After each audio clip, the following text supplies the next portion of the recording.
বাংলাদেশে একটি দল ক্ষমতায় আসলে ৫ টাকার বিদ্যুৎ ১১ টাকা হয়ে যায়। কুইক রেন্টালের নামে শত শত কোটি টাকা কিছু ব্যবসায়ী সংগঠনের হাতে তুলে দেওয়া হয় নিজেদের সুবিধার্থে। ভারতের সাথে এমন সব চুক্তি করা হয় যার মাধ্যমে ভারত দীর্ঘমেয়াদী লাভবান হয় এবং ভারত বাংলাদেশে তার ইন্টেলিজেন্স এজেন্সি ব্যবহার করতে পারে এই বিদ্যুৎ প্রকল্পের মাধ্যমে। আরেকটি দল ক্ষমতায় আসলে ২৪ ঘন্টার মধ্যে কখনো ১৫ ঘন্টা, কখনো ৮ ঘন্টা, কখনো ৪ ঘন্টা কারেন্ট বলে যে একটি বিষয় আছে সেটির আর কোনো অস্তিত্ব থাকে না। বাংলাদেশ প্রতিদিন নিরবিচ্ছিন্ন বিদ্যুৎ দাবিতে মহাসড়ক অবরোধ ভোগান্তি। টাঙ্গাইল প্রতিনিধি। বাংলাদেশ প্রতিবেদন রিপোর্ট করেছে যে টাঙ্গাইল মহাসড়ক অবরোধ করে বিদ্যুতের দাবিতে আন্দোলন হচ্ছে। এটার মধ্যে এলাকাবাসীরা আছেন। গতকাল বেলা 11:30 থেকে ঢাকা টাঙ্গাইল মহাসড়কের জামুরকি এলাকায় এই কর্মসূচি পালন করা। দ্রুত সমস্যা সমাধানের আশ্বাস দিলে প্রায় ১ ঘন্টা পর অবরোধ তুলে নেন বিক্ষোভকারীরা। কর্মসূচিতে অংশ নেন দেলদুয়ার এবং মির্জাপুর উপজেলার বাসিন্দারা। বিক্ষোভকারীরা জানান, ঘন ঘন বিদ্যুৎ বিভ্রাট এবং অসহনীয় লোডশেডিং এর কারণে জনজীবন বিপর্যস্ত হয়ে পড়েছে। শিক্ষার্থীদের পড়াশোনা, ব্যবসা বাণিজ্য এবং দৈনন্দিন কাজকর্ম মারাত্মকভাবে ব্যাহত হচ্ছে। বারবার সংশ্লিষ্ট কর্তৃপক্ষকে জানিয়েও কোনো সমাধান না পাওয়ার কারণেই তারা এই বিক্ষোভ কর্মসূচি পালন করছে। বাংলাদেশ প্রতিদিনের আরও কিছু খবরের শিরোনাম। আসামিদের হুমকিতে বাড়ি ছাড়া বাদী, নিরাপত্তা এবং গ্রেপ্তারের দাবি। রাজধানীতে হাজারীবাগে বিশেষ অভিযানে গ্রেপ্তার ১০। সংসদ অধিবেশন দেখল মাদারীপুরের শিক্ষার্থীরা। সাক্ষাৎ করল প্রধানমন্ত্রীর সাথে। যমুনার ভাঙ্গনে হারিয়ে যাচ্ছে মানুষের ঠিকানা। ২৪ ঘন্টা ডেঙ্গুতে ৫ জনের মৃত্যু, হাসপাতালে ভর্তি ১২৪ জন। সারা দেশে সন্দেহজনক হাম রোগের সংখ্যা লাখ ছাড়িয়ে গেল। বলা হচ্ছে হঠাৎ করে প্রায় ৩,০০০ মেগাওয়াট বিদ্যুৎ উৎপাদন কমে যায়। বিদ্যুৎ এবং জ্বালানি উপদেষ্টা মন্ত্রী সংসদে জানান যে দুটি বড় কারণে গ্রিড থেকে প্রায় ৩,০০০ মেগাওয়াট উৎপাদন কমে যায়। একটি বিদ্যুৎ কেন্দ্রের প্রযুক্তিগত ত্রুটি বয়লার টিউবে দেখা দেয় এবং বঙ্গোপসাগরে বৈরী আবহাওয়ার কারণে কয়লাবাহী জাহাজ থেকে কয়লা খালাস ব্যাহত হয়।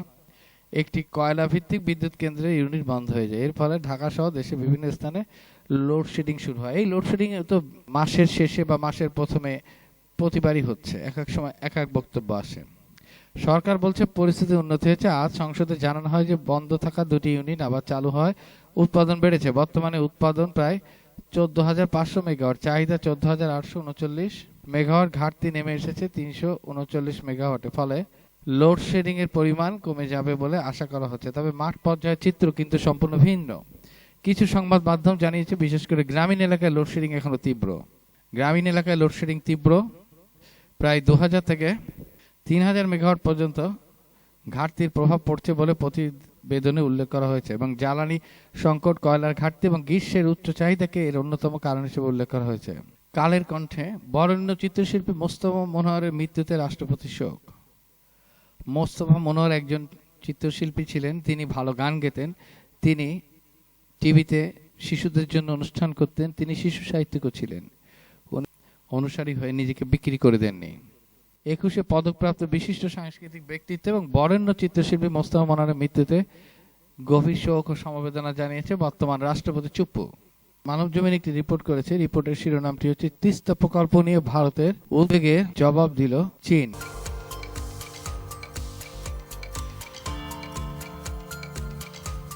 তিস্তা নদীর সমন্বিত ব্যবস্থাপনা এবং পুনরুদ্ধার প্রকল্প চীন তাদের সমর্থন অব্যাহত রাখবে বলে আবারও স্পষ্ট করেছে। একই সঙ্গে দেশটি জোর দিয়ে বলেছে বাংলাদেশ এবং চীনের সহযোগিতা কোনো তৃতীয় পক্ষকে লক্ষ্য করে নয়, বরং এটি তৃতীয় পক্ষের প্রভাব মুক্ত থাকা উচিত।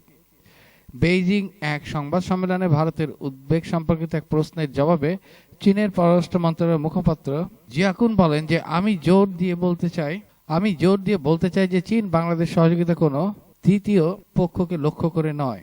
তিস্তা অববাহিকা ভারতের উত্তর পূর্বাঞ্চলে খুব কাছাকাছি অবস্থিত। এ কারণে ঢাকা বেইজিং এর যৌথ উদ্যোগ নিয়ে ভারতের উদ্বেগের অন্যতম কারণ হল প্রকল্পটির ভৌগোলিক অবস্থান। চীনের ভাষা তিস্তা প্রকল্পটি বাংলাদেশের জন্য একটি গুরুত্বপূর্ণ জনকল্যাণমূলক উদ্যোগ। জিয়াকুন বলেন তিস্তা নদীর সমন্বিত ব্যবস্থাপনা এবং পুনরুদ্ধার বাংলাদেশের অত্যন্ত গুরুত্বপূর্ণ একটি জনকল্যাণমূলক প্রকল্প। চীন এই প্রকল্পে যথাযথ সহায়তা দিতে প্রস্তুত। তিনি আরো বলেন চীন বাংলাদেশ সঙ্গে উন্নয়ন কৌশলে সমন্বয় আরও জোরদার করতে এবং অর্থনীতি, বাণিজ্য, পানি সম্পদ ব্যবস্থাপনা এবং জনকল্যাণ সহ বিভিন্ন ক্ষেত্রে বিনিময় এবং সহযোগিতা বাড়াতে প্রস্তুত। জাহাঙ্গীরনগর ইউনিভার্সিটির একজন প্রাক্তন অধ্যাপক এবং বিশিষ্ট বক্তা সমাজকর্মী আনু মোহাম্মদ জাতীয় প্রেস ক্লাবের রাষ্ট্রীয় মালিকানা পাটকল চালুর দাবিতে সুনির্দিষ্ট প্রস্তাবনা এবং করণীয় শীর্ষক মত বিনিময় সভায় বক্তব্য দেন অধ্যাপক আনু মোহাম্মদ। তিনি এটা বলতে যে বলেন যে নির্বাচনের সময় রাজনৈতিক দলগুলো যে ইশতেহার দেয়, অঙ্গীকার করে, সেগুলোকে রাজনৈতিক ধোঁকাবাজি বলে তিনি মন্তব্য করেন। এগুলো স্রেফ রাজনৈতিক ধোঁকাবাজি এবং একটি দীর্ঘদিনের প্র্যাকটিস। তিনি বলেন এই যে নির্বাচনী ইশতেহারের প্রতিশ্রুতি, এগুলো বললে তারা রাজনৈতিক দলগুলো একটু হাসবে হয়তো, কারণ এগুলো তাদের অভ্যাস, এই ধোঁকাবাজিটা তাদের রাজনীতির একটা অংশ। সোমবার সকালে জাতীয় প্রেস ক্লাবের রাষ্ট্রীয় মালিকানাধীন পাটকল চালুর ব্যাপারে দাবিতে সুনির্দিষ্ট প্রস্তাবনা এবং করণীয় শীর্ষক মত বিনিময় সভায় তিনি কথা বলেন। অধ্যাপক আনু মোহাম্মদ বলেন, এমনিতেই রাজনৈতিক দলগুলোর মধ্যে মিল নাই, একজন আরেকজনকে দেখতে পারে না, কিন্তু রাষ্ট্রায়ত্ত কারখানাগুলো বন্ধ করা বা বেসরকারীকরণ করার মতো নীতিগুলো কোনো ধরনের পার্থক্য পাওয়া যায় না। তিনি বলেন, নির্বাচনের আগে ইশতেহারে দলগুলো বলে যে তারা এগুলো চালু করবে, কিন্তু তারা নিজেরাও জানে যে রাষ্ট্রীয় ব্যবস্থা এগুলো চালু করতে পারবে না। রাষ্ট্রায়ত্ত প্রতিষ্ঠানের সম্পদ ব্যক্তি মালিকানা হস্তান্তরের এই ধারা ৮০ দশক থেকে চলছে উল্লেখ করে আনু মোহাম্মদ বলেন, এর পিছনে একই কাঠামো বারবার কাজ করে আন্তর্জাতিক সংস্থা, আমলাতন্ত্র ও বড় ব্যবসায়ী গোষ্ঠী। এরাই নীতি প্রণয়ন করে। আর ভাষায় নীতি প্রণয়নকারীদের কোনো পরিবর্তন হয় না, পরিবর্তন হয় শুধু বাস্তবায়নকারীদের চেহারা। এই কারণে বিভিন্ন রাজনৈতিক দল ক্ষমতা এলেও রাষ্ট্রায়ত্ত পাটকল চালুর প্রতিশ্রুতি বাস্তবায়িত হয় না। প্রথম আলো, তুরাগ নদ থেকে 2 দিনে 3 লাশ উদ্ধার, পরিচয় নিয়ে যা জানা গেল। ঢাকার তুরাগ থানার রানাভোলা এলাকার বাসিন্দা মোহাম্মদ সুমন 17, 22 জুন বাসা থেকে বের হওয়ার পর থেকে নিখোঁজ ছিল। গতকাল শুক্রবার তুরাগ নদ থেকে তার অর্ধগলিত মরদেহ উদ্ধার করে আশুলিয়া থানা পুলিশ।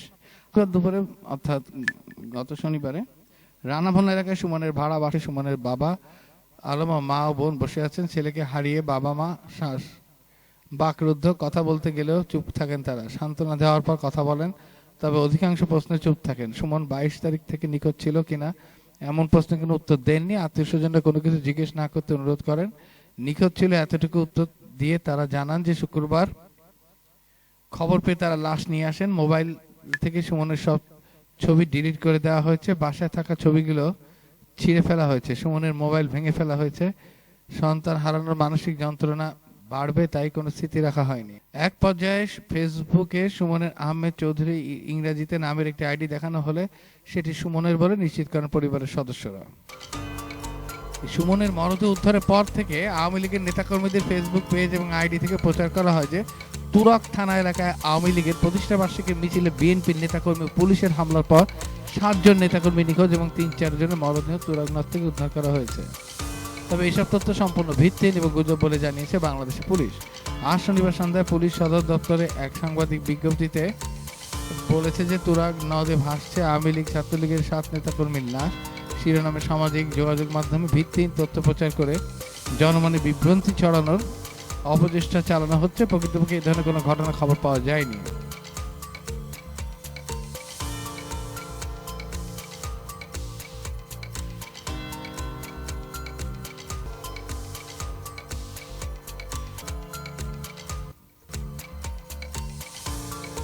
অন্যদিকে দারুস সালাম এলাকার ওসি মোহাম্মদ দুলাল হোসেন প্রথম আলোকে বলেন যে নৌ পুলিশ তুরাগ নদ থেকে গত বুধবার আরিফ হাসান রাব্বি নামের একজনের মরদেহ উদ্ধার করেছে।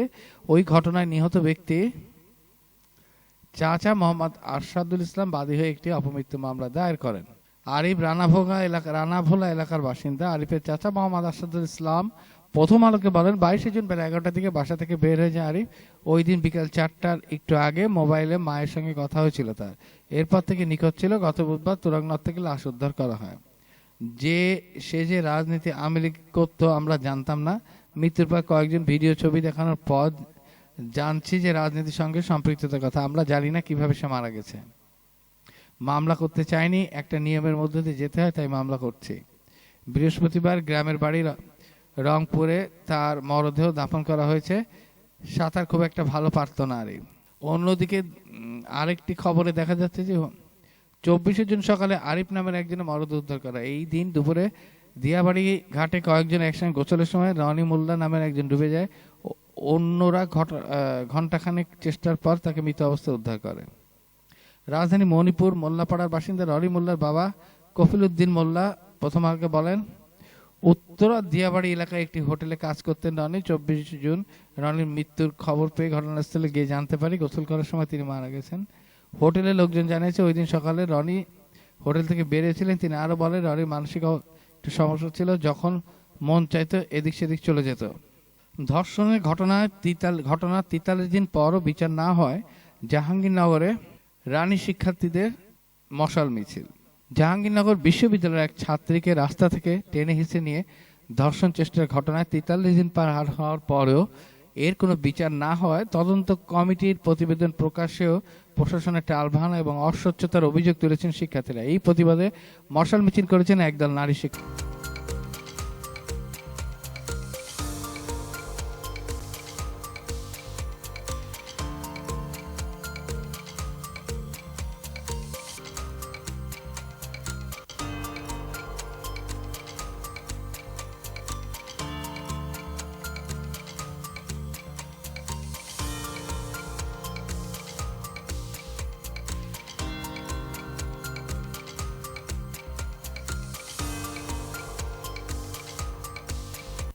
সংসদে নাহিদ বলেছেন যে ভারতের হাই কমিশনারের ক্ষমা চাওয়া উচিত ছিল।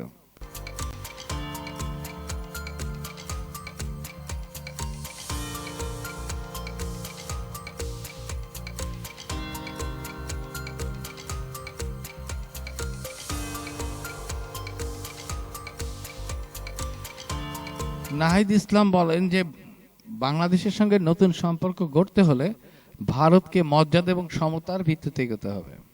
ভারতের নতুন হাই কমিশনার বাংলাদেশে এসে আকাশ জমির মিলের কথা বলেছেন, কিন্তু মিষ্টি কথায় চিড়া ভেজে না। নাহিদ ইসলাম বলেছেন, গত 16 বছরের কথা আমরা ভুলে যাইনি। তার প্রথম কাজ হওয়া উচিত ছিল ক্ষমা চাওয়া।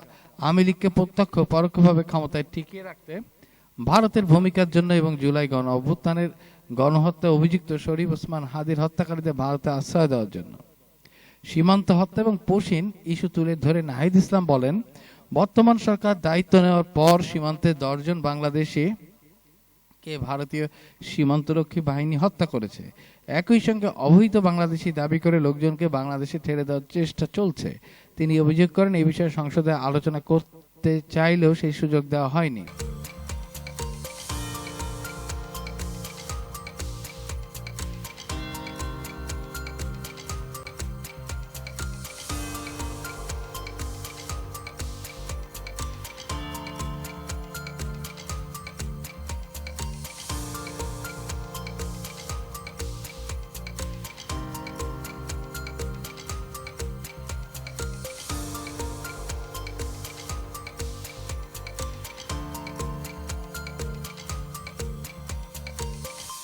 নাহিদ ইসলাম প্রশ্ন করেন যে দুদক সংস্কার হবে কিনা, বিচার বিভাগ সংস্কার হবে কিনা, সংবিধানে গণতান্ত্রিক সংস্কার হবে কিনা, এসবের উপরে অর্থনৈতিক সংস্কারের সফলতা নির্ভর করবে।